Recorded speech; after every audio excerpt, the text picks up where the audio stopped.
La semaine dernière fut riche en sport. Lundi en football, Chelsea s'est imposé 3-1 à Palace grâce à un doublé de Conor Gallagher.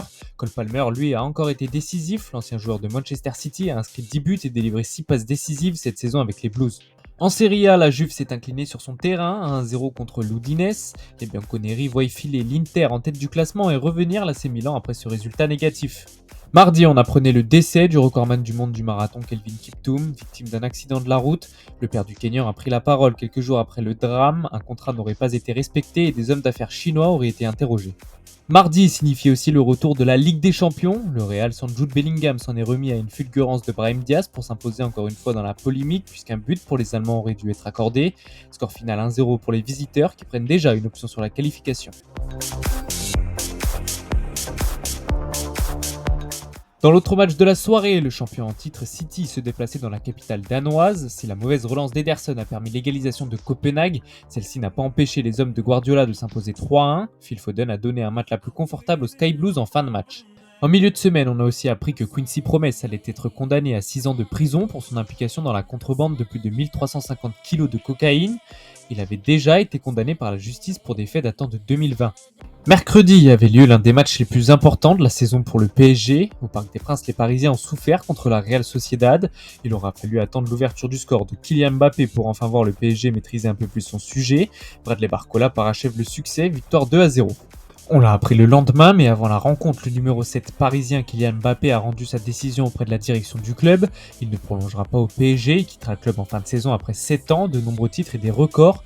Le meilleur buteur du PSG devrait s'engager dans une autre capitale, à Madrid, au Real, où il retrouvera Eduardo Camavinga, Aurélien Tchouaméni ou encore Ferland Mendy.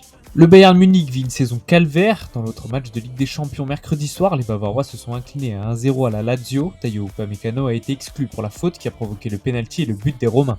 En cyclisme, mercredi, Adam Yates a remporté le Tour d'Oman devant Jan Hirt et son coéquipier Finn Fischer-Black. On a aussi appris que le Tour d'Andalousie allait être raccourci puisque les étapes de samedi et dimanche ne se feraient pas par manque de moyens sécuritaires. En effet, la direction de la course a estimé que le nombre de policiers était insuffisant pour contrôler les manifestations et ainsi assurer la sécurité des coureurs et des spectateurs. Jeudi, en Europa League, les clubs français ont eu du mal. L'OM n'est jamais parvenu à tenir son résultat. Pourtant, par 2 fois, les Olympiens ont mené au score avant de se faire égaliser quelques minutes après. Match frustrant également pour le TFC qui pensait arracher le nul à Benfica. Angel Di Maria a converti ses 2 pénaltys et permis aux Portugais de s'imposer.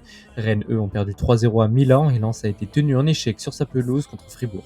Vendredi, en ouverture de la 22e journée de Ligue 1, l'OL recevait Nice. Les Gaunes se sont imposés 1-0, mais l'arbitrage de M. Turpin a laissé un goût amer dans la bouche des Aiglons, qui auraient dû bénéficier d'un ou deux pénaltys. Samedi soir, le PSG se déplaçait à Nantes. Kylian Mbappé, pourtant remplaçant au coup d'envoi, a inscrit son 21e but en championnat et a surtout envoyé les Canaries à la place de barragiste après le succès de Toulouse à Monaco, celui de Montpellier contre Metz et la victoire lorientaise en terre alsacienne à Strasbourg.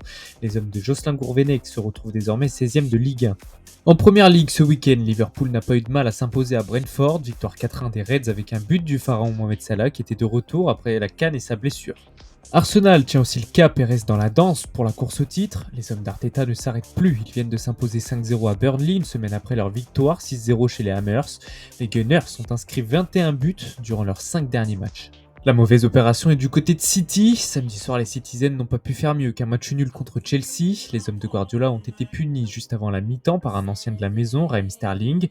Rodri a permis aux champions en titre de sauver un point. Manchester City a quand même un match de retard mais ne pourra plus prétendre à récupérer la première place au terme de la rencontre. En Italie, le titre est sans doute déjà joué. Si l'Inter n'a pas flanché ce week-end contre la Salernitana, ce n'est pas le cas de la Juventus tenue en échec à Vérone, 2 buts partout, ou du Milan, battu à Monza 4-2. Autre titre sans doute déjà joué, en Allemagne, le Bayer Leverkusen est intraitable et vient de signer ce samedi sa 32e victoire de la saison. Les hommes de Xabi Alonso n'ont perdu aucun match, seulement 4 matchs nuls et une première place solidement défendue. En revanche, c'est tout le contraire à Munich, une nouvelle fois battu sur la pelouse de Bochum.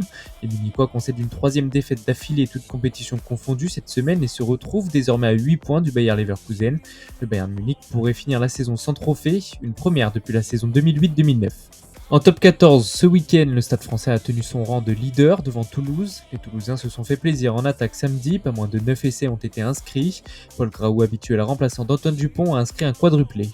Les Français ont ramené pas moins de 13 médailles au biathlon, dont 6 en or et une incroyable remontada au championnat du monde de relais féminin samedi.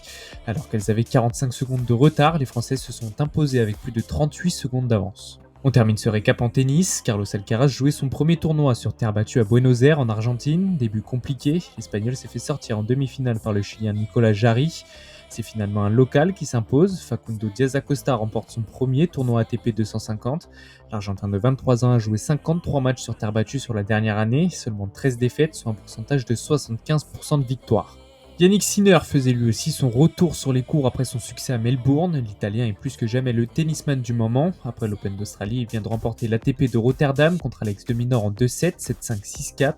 Il est invaincu depuis 17 matchs.